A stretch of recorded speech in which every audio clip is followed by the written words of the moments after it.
مرحبا أصدقائي، يا هلا بكم وكل اللي يستمعوني وكل الأشخاص اللي مستمرين يتابعوني والمتابعين جدا. هذه الحلقة الثانية من كتاب أو شرح المؤمن الصادق وكيف تتكون الحركات المتطرفة، الحركات الجماهيرية اللي تنشأ منها الحركات الإرهابية أو المنظمات الإرهابية. هذه الحلقة الثانية. الحلقة الأولى إذا أنت كنت ما شايفها فأدعوك أنه تشوفها، أو على الأقل تشوف الملخص منها. راح تلقى الرابط هنا لغة جهازك أو الرابط في وصف الحلقة. وحاليا خلونا نحكي أو نبدي نشرح الجزء اللي وصلنا له حاليا من المؤمن الصادق، بعد ما ذكرنا أنه من الأفراد اللي ينضمون أو يكونوا مرشحين أن ينضمون لهذه الحركات، هذه الحركات المتطرفة اللي يكونون مستعدين، يكونون مؤمنين صادقين لحد الموت من أجل هذه الحركة. راح أذكر أيضا بعض الصفات اللي تنضم لهذه الحركة. هذه الحركات الجماهيرية وخاصة في بداياتها نشوفها ما تجذب الأشخاص اللي يسعون لتطوير ذاتهم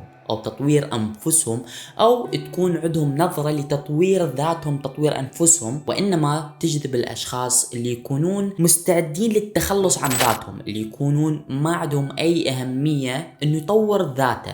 فضروري كلش إنه أنت تفهم معنى الذات وشنو تعني الذات. هذا التعريف طبعا هو عميق جدا ومعقد جدا، تعريف الذات، لكن باختصار لما يسألك شخص من أنت، كيف تعرف عن نفسك، هذا هو تعريفك أنت لذاتك. فلذلك ذكرنا هذه الحركات تستقطب فقط الأشخاص اللي مستعدين للتخلص من ذاتهم. وهذه الحركات الجماهيرية ما تجذب أشخاص وتحتفظ بيهم أو يكونون مؤمنين صادقين إلها لهذه الحركة لأنه تلبي طلباتهم الشخصية أو تلبي طموحاتهم وتطور ذواتهم، لا، وإنما تلبي لهم الحاجة للخلاص من الذات. وهذول الأشخاص هم باعتقادهم أنه كل شيء يدعي لتطوير الذات أو يكون بأمل أنه الشخص ممكن يطور ذاته شخصيا، أنه شخص ينتبه على نفسه هو فقط، محكوم عليه بالفشل. وهذول الأشخاص اللي ينتمون لهذه الحركة لأنهم ينبذون ذواتهم، فهم دائما يسعون لحياة جديدة، حياة متقدمة، أو على الأقل أمل بحياة أفضل، مو عن طريق تطوير ذاتهم وإنما عن طريق الانتماء لقضية مقدسة.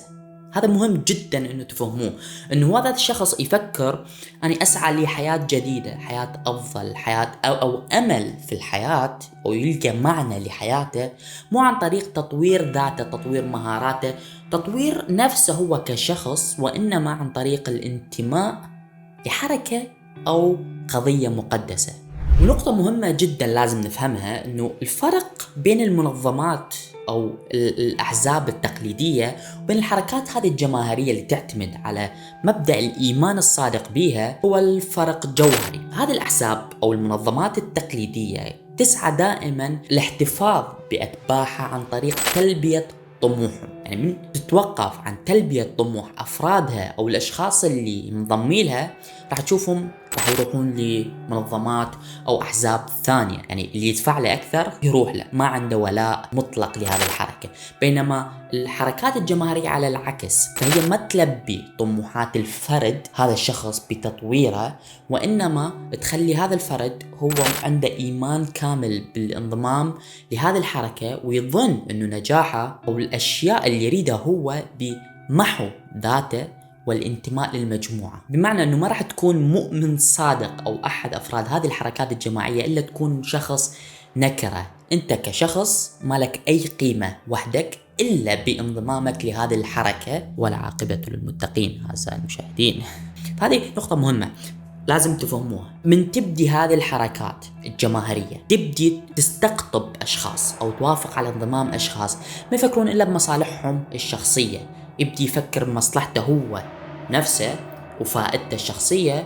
فاعتبر أو افهم أنه هذه الحركة الجماهيرية وصلت لمرحلة ثانية، مرحلة ما بعد التأسيس. تأسيس اللي مؤمن الصادق اللي ينكر ذاته يكون شخص نكرة وحده إلا بانضمامه للقطيع أو للمجموعة اللي هم مسويها، وبدت ما تسعى لتأسيس حياة جديدة وإنما فقط الحفاظ على الوضع العام اللي احنا بيه او اللي هم حاليا موجودين بيه. يقول هتلر في كلمة له انه كلما زادت الوظائف أو المناصب اللي تقدمها الحركة، كلما انخفض مستوى الأتباع الذين ينضمون إليها، وفي النهاية سيكون السياسيون الانتهازيون من الكثرة، بحيث لا يستطيع المجاهد القديم النزيه أن يتعرف على حركته القديمة. وعندما يحدث هذا فإن رسالة هذه الحركة قد انتهت. صديقي المشاهد، انسى كل شيء، استمع لهذه الكلمة، وهذه أهم ما الفيديو هذا، إن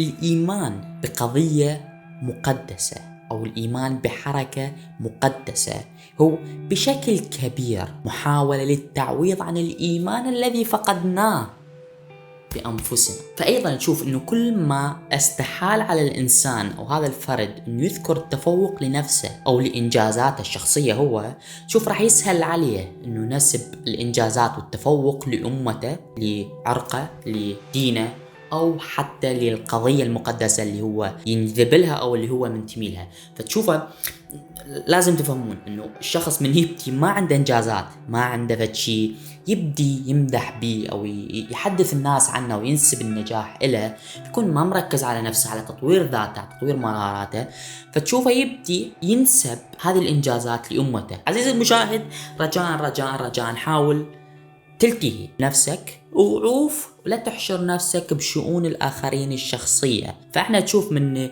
يكون الإنسان ما يقدر يتحمل نفسه، ما يقدر يتحمل حياته، يلقي ثقله على عاتق الآخرين أو حتى يطبق على عاتقهم. فتشوف إنه الإخلاص اللي يطلع منك أو من أي شخص لهذه الحركات المتطرفة، هذه الحركات الجماهيرية، لما يطلع هذا الإخلاص والولاء لهذه الحركة والاستعداد حتى الموت من أجلها، هو فقط محاولة لإعطاء حياتنا أو حياة هذا الشخص الفاشلة معنى وقيمة. وبالنهاية من راديو اف ام اتمنى، بعدني لحد الان ترى ما لاقي اسم للقناة، فاتمنى تقترحون علي اسماء حلوة اغير بها القناة. وبالنهاية اعزائي المشاهدين، وانا قريب منكم، شكرا للمشاهدة. وشنو بعد بالله التكملة راح تجيكم اكيد بباقي السلسلة وباقي شرح الكتاب وتفصيخ. لا مو برنامج تفصيخ، لا احنا ما نفصخ. لا عادي، يلا هم نفصخ، شكوا بيها، بس هو بس احمد يفصخ، احنا هم نفصخ.